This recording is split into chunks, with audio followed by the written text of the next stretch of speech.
Meus irmãos, a paz do Senhor. É muita alegria sempre pregar a palavra de Deus, principalmente na minha casa espiritual. Eu fico muito feliz pela oportunidade. Que Deus abençoe a todos os irmãos, que Deus abençoe também o nosso ministério de louvor. Eu não quero aqui dizer que os outros cultos de domingo não são tão bons, mas o culto que está sendo feito com esse segmento de memórias, né, um retrô, o que a Bíblia nos diz como reminiscência, que é trazer o passado à memória, tem sido cultos diferentes para a nossa vida, né? Deus abençoe o diácono Júlio, toda a equipe. E falando também sobre música, irmãos, eu estou muito feliz nessa noite, porque o nosso Asaf está de volta, né? Cada um tem o seu espaço na casa do Senhor. O Joab é alguém que realmente, apesar do Ministério de Louvor ter feito com muita excelência, faz muita falta. Então, louvado seja Deus, porque você está recuperado, meu irmão. Por último aqui, eu quero pedir aos irmãos que abra no Evangelho de Jesus, segundo escreveu João, capítulo 4, versículo 46. Hoje é um dia também muito especial para minha casa. A minha caçula completa 7 anos. Para ela também, ela está lá em cima na escolinha, mas para ela também é muito especial fazer aniversário, porque é o único tempo no ano que são 12 dias que ela fica com a mesma idade que a irmã. Então está uma guerra lá em casa dizendo, eu sou mais velha agora, né? E aí eu boto o pilho e falo, é mesmo. Aí o negócio fica sério. E, irmãos, é um mês muito bom lá em casa. Dia 13 eu completo 15 anos que eu casei com essa jovem. E dia 15, a minha mais velha completa 8 anos. Então a gente vai dar uma viajada aí, os irmãos nós vamos ver aí no final de semana. Irmãos, hoje eu fui votar. Eu preciso dizer isso aqui.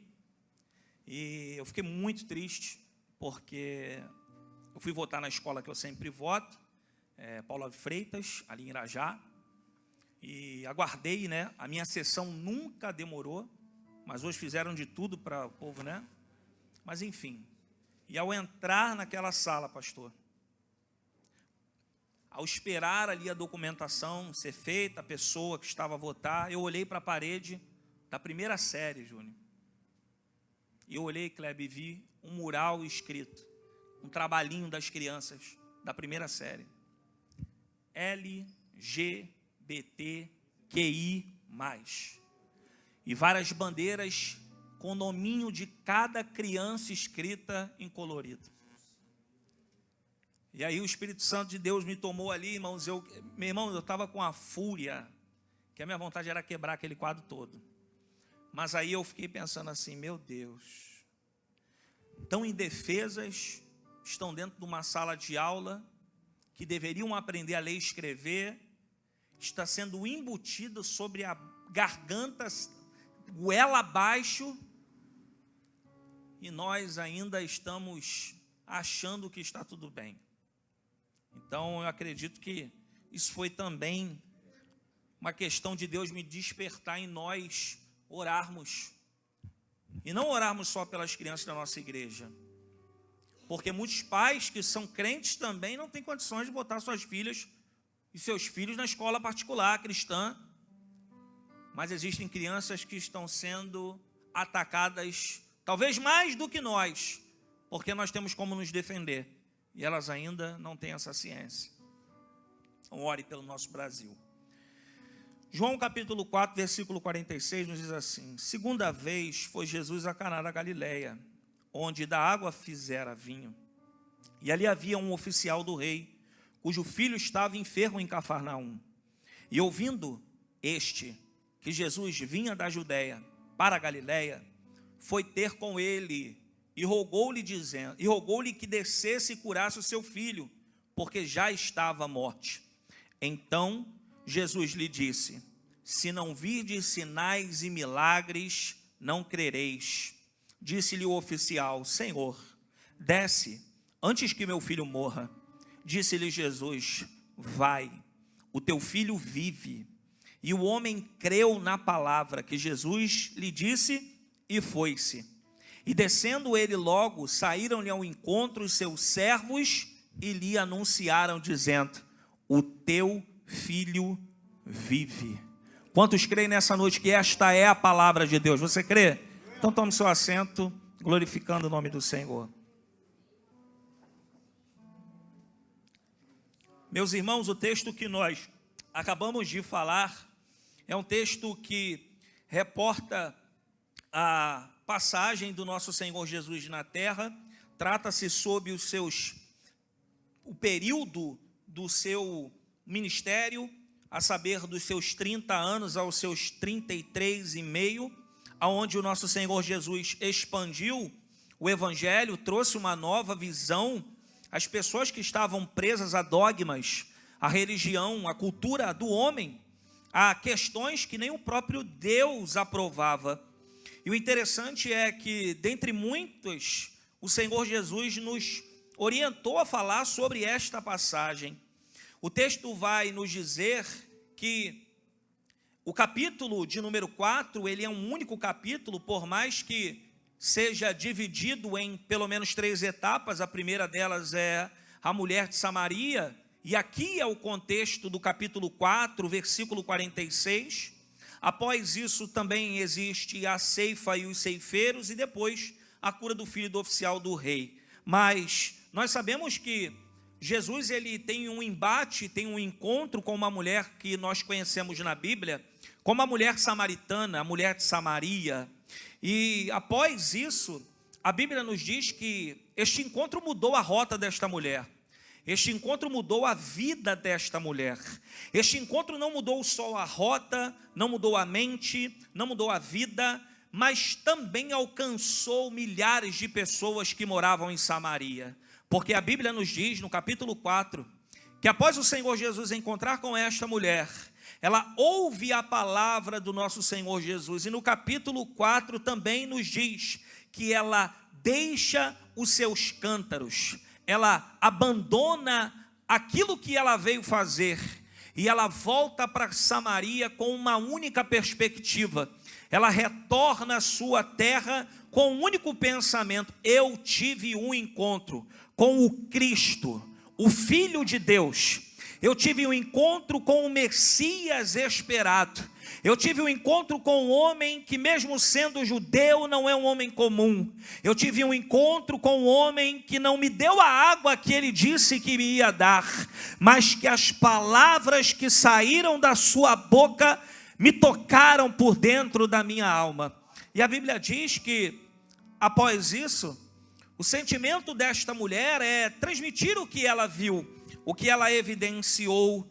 E o capítulo 4, versículo 28 diz: deixou, pois, a mulher o seu cântaro, e foi à cidade, e disse àqueles homens: vinde e vede, um homem que disse tudo quanto tenho feito, porventura não é este o Cristo? Saíram, pois, à cidade e foram ter com ele. A Bíblia diz que Jesus, ele alcançou diversas vidas em Samaria. E é nessa perspectiva que o nosso Senhor Jesus, ele vem caminhando. Jesus, ele vem buscando pessoas que querem de fato conhecer quem ele é. Conhecê-lo não pelo que ele pode fazer, mas conhecê-lo na essência. Conhecer uma palavra de grande amor que sai da sua boca, mas também de grande sentimento que toca as almas. Você vai ver isso no ministério de Jesus.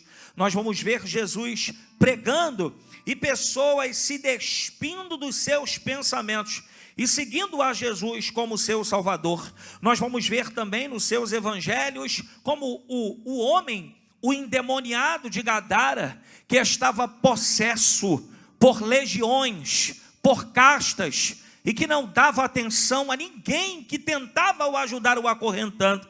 Mas quando este jovem teve um encontro com Jesus, tudo aquilo que estava preso sobre ele foi desfeito, e ele teve desejo de seguir a Jesus. Mas Jesus disse a ele: primeiro volta para sua casa, primeiro prega para sua família, primeiro tenha comunhão com os seus, e depois você me segue.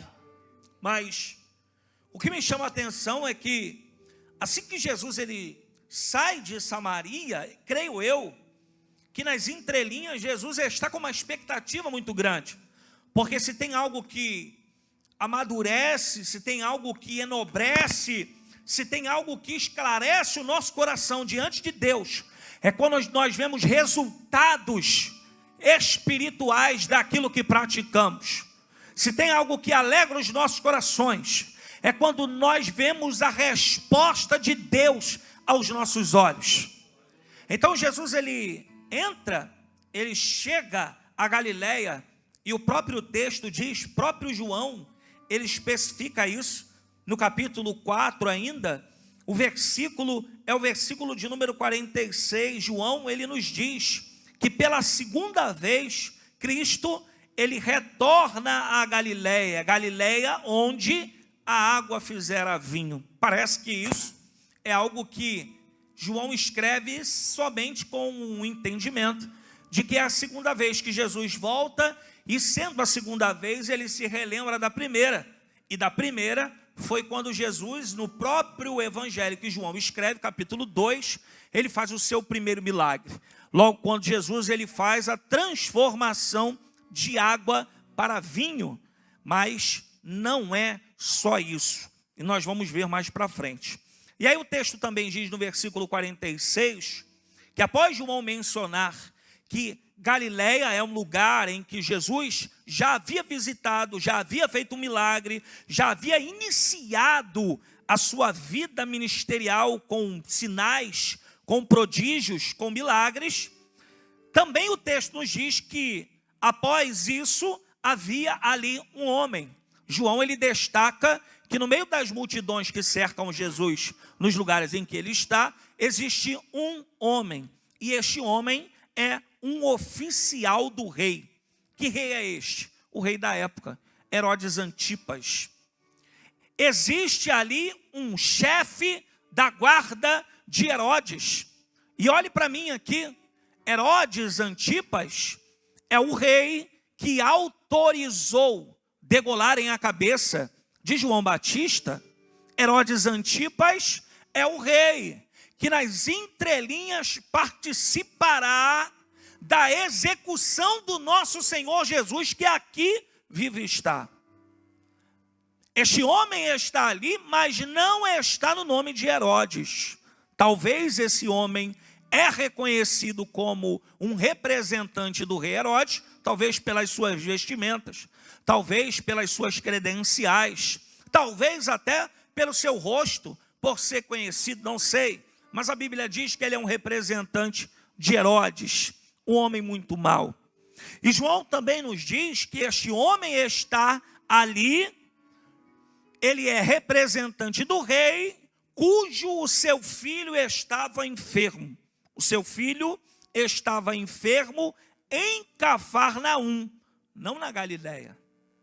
E aí o versículo 47 nos diz que este homem, ouvindo que Jesus estava por ali, ouvindo que Jesus vinha da Judeia para a Galileia, este homem com o seu filho doente, e nós só vamos detectar a doença, qual é a doença, lá no final da história, que é uma febre muito forte, que não para, porque esta febre aqui, no original, é a mesma febre da sogra de Pedro, uma febre em que não pode ser resolvida com remédios naturais.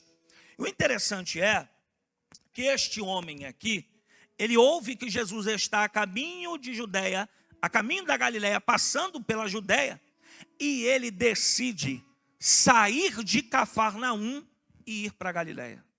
Eu estou dizendo por aqui, meus irmãos, que este homem, este oficial, ele se sacrificou andando 32 quilômetros a pé, com uma expectativa: eu preciso chegar em Jesus.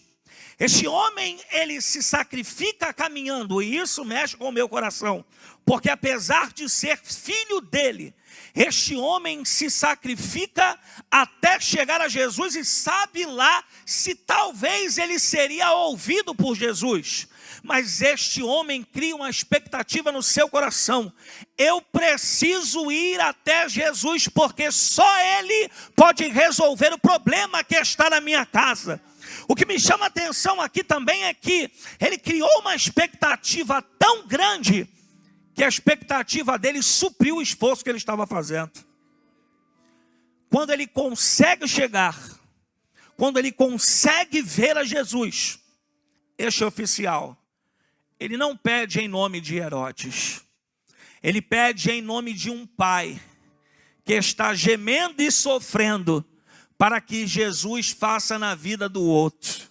Eu não sei se você consegue compreender o que eu estou dizendo, mas eu estou falando sobre um homem que sai de casa com um ponto de interrogação na sua mente, mas também com uma certeza: o meu melhor eu preciso fazer para que Jesus faça alguma coisa. E nesta noite eu não vim com uma palavra doutrinária, nesta noite eu vim com uma palavra profética, para mim e para você. E eu não sei qual é o seu problema, eu não sei qual é a sua necessidade, mas por uns minutos eu preciso trazer à sua mente que se você tem se esforçado, se você tem guerreado, se você tem investido no reino de Deus, Deus é supridor da sua necessidade.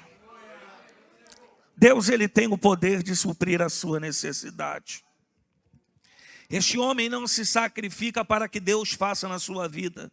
Esse homem se sacrifica para que Jesus faça na vida de outro. Se esforça para que Deus faça na vida do outro. Porque o outro que está em Cafarnaum não consegue resolver o seu problema. O filho que está em Cafarnaum está com uma febre que o homem não consegue resolver. E aí este homem me ensina muitas coisas. Este homem me ensina o que Naamã ensina também. Que para descer a Jesus e falar com ele, e para descer no rio, para ser curado, primeiro, as medalhas que identificam quem ele é perante as pessoas, precisam ser deixadas de lado, para poder descer diante de Deus. Nós precisamos descer diante do nosso Senhor. E tem hora que o tempo de crente não resolve.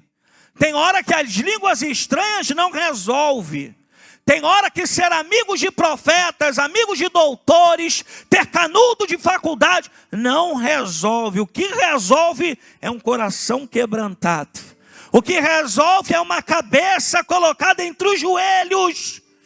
E uma oração que só o nosso Deus pode entender. E este homem consegue isso. Este homem coloca a sua fé através das suas atitudes. E muitas vezes nós temos fé. Muitas vezes nós temos uma fé tão grande, mas que ela não se resulta naquilo que praticamos. Às vezes temos tanta fé para a vida do outro, mas não para a nossa. Às vezes nós temos o poder que Deus nos deu para orarmos e pessoas serem curadas. Para orarmos e Deus abrir portas na vida de outras pessoas. Mas muitas vezes Deus coloca problemas dentro da nossa casa que precisam ser resolvidos através do nosso esforço, através da nossa atitude. E eu preciso lhe dizer, todo esforço tem uma recompensa. Todo sacrifício tem uma recompensa. Bem, o interessante é, e eu aqui já caminho para encerrar, que assim que este homem chega até Jesus, ele não perde tempo. E ele diz, Senhor, rogo que o Senhor desça, porque o meu filho já está à morte. E aí isso deu um nó na minha mente, irmãos. Eu confesso aos irmãos que durante essa semana eu fiquei estudando, e Deus ainda não me dava o segmento do texto. Mas louvado seja Deus, porque a resposta de Jesus é diferente do que Jesus sempre fala. Porque de imediato Jesus poderia dizer, vai, está curado. Onde é a sua casa? Vamos lá. Ou então, faz isso. Mas Jesus diz para esse oficial. Então Jesus lhe disse, versículo 48, se não virdes sinais e milagres, não crereis. Aqui, Jesus está sendo buscado como um milagreiro que só ajuda alguém que o busca na aflição. Aqui Jesus está sendo clamado porque na época existia aqueles que benziam os que precisavam. Existe até hoje.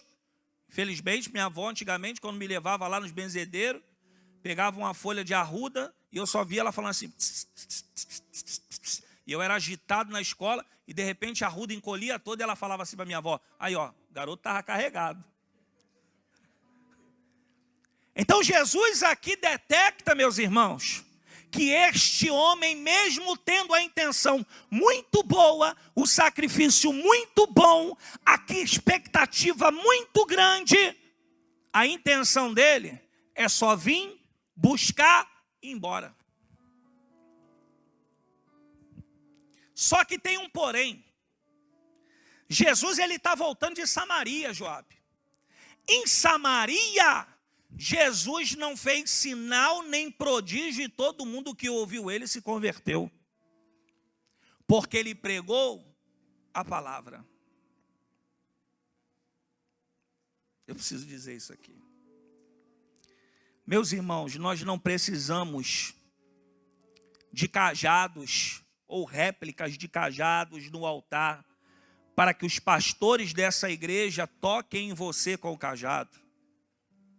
Os homens e mulheres que pregam neste altar, que dirigem cultos de orações aqui na igreja, não precisam se revestir de rudimentos judaicos para que aconteça alguma coisa na vida de alguém. Não precisamos de talet, não precisamos de kippá na cabeça, não precisamos de candelabro no altar, não precisamos mergulhar alguém com óleo, não precisamos colocar óleo na casa de alguém, não precisamos queimar pedidos de oração, não precisamos colocar churrasqueira dentro da igreja, não precisamos fazer isso. Nós só precisamos pregar a palavra de Deus. Eu digo isto porque em Marcos capítulo 8, Jesus já havia percebido isso. Marcos 8, 27. E saiu Jesus e os seus discípulos para a aldeia de Cesareia de Filipe. E no caminho perguntou aos seus discípulos, dizendo, quem dizes aos homens que eu sou? E eles respondendo, olha, alguns dizem que o Senhor é João Batista, e outros, Elias, mas outros, um dos profetas. Irmãos, quem está dizendo isso é quem está ao lado de Jesus. Porque só está ao lado dele pelo que ele pode fazer, não pelo que ele é. E aí, de repente, Pedro se manifesta e diz, e vós? Jesus pergunta, e vós? Vós é os 12. Os que estão ao redor querendo sinal, prodígio e maravilha, só estão ali porque ele pode fazer. E de repente Pedro se levanta e diz, tu és o Cristo, o Filho do Deus vivo. Eu não estou te seguindo pelo que o Senhor pode fazer. Eu estou aqui porque o Senhor é a promessa que Deus deu para a humanidade. E nesta noite eu não sei se você está entendendo o que eu estou dizendo. Deus ele pode curar sim, mas ele é maior do que a cura. Deus pode abrir porta sim, mas ele é maior do que a porta. Porque ele entregou a sua vida na cruz do Calvário. E hoje o diabo não tem poder nas nossas vidas.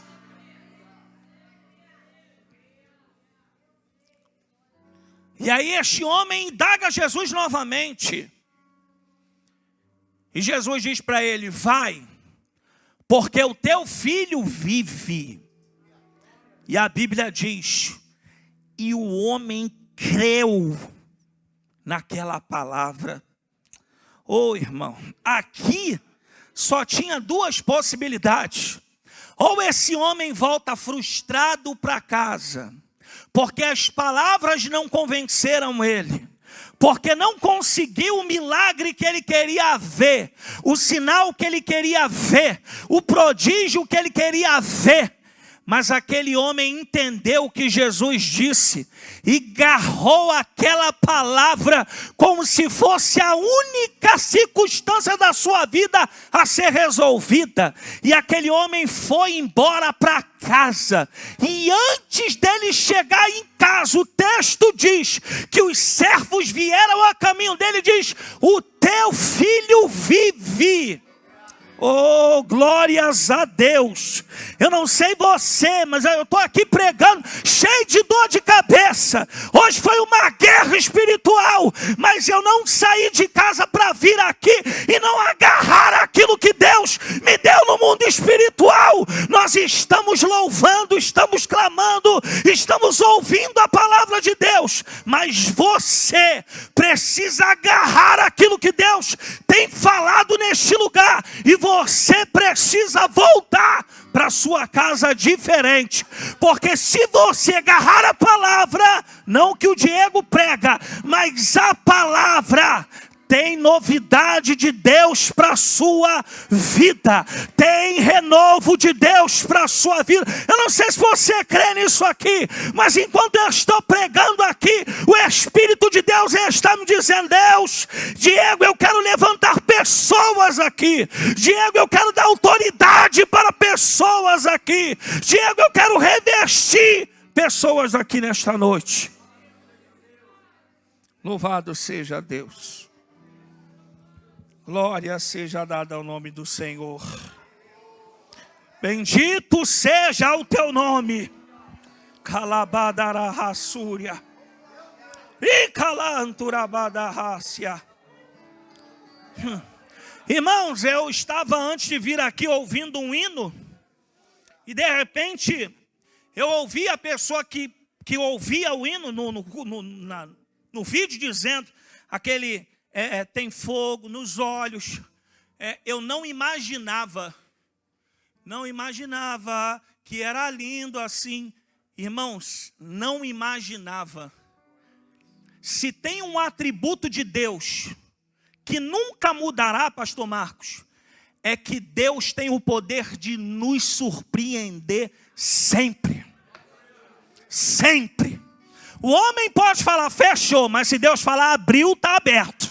O homem pode falar não volta mais, mas se Deus chamar, volta da onde está. Calabadarahassúria. O teu filho vive. Concluindo aqui, observe bem a fé deste oficial. Primeiro, ele crê na suficiência que Cristo poderia fazer na vida do seu filho, e vai. Depois ele crê que Cristo pode fazer e que ele é maior do que os sinais e prodígios, e volta. Quando ele está a caminho de casa, nem chegou em casa, o filho está vivo. E aí ele pergunta: que horas foi? Foi tal hora ontem à noite. E aí ele se lembra: meu Deus, foi nesse horário que Jesus falou para me voltar. E aí o texto diz que ele e toda a sua casa creram no Senhor Jesus. Eu quero encerrar essa palavra te dizendo uma coisa. Existem situações que nos afligem, existem situações que mexem com o nosso interior, mas isso é uma permissão de Deus para que haja uma comunhão dentro do meu lar. Quando você se posicionar em meio a isso, quando você entregar, igual um hino muito antigo diz, vou entregar meus problemas para Deus. Entregar meus problemas para Deus. Quando você fizer isso e crer na sua palavra, mesmo que os que estão ao teu redor não creiam, quando você aplicar isto aqui na sua vida, de duas uma, ou Deus vai mudar a tua história, vai mudar essa situação, ou Ele vai te dar força para você passar por isso. Fique com esta palavra e que Deus abençoe a sua vida. Glória a Jesus.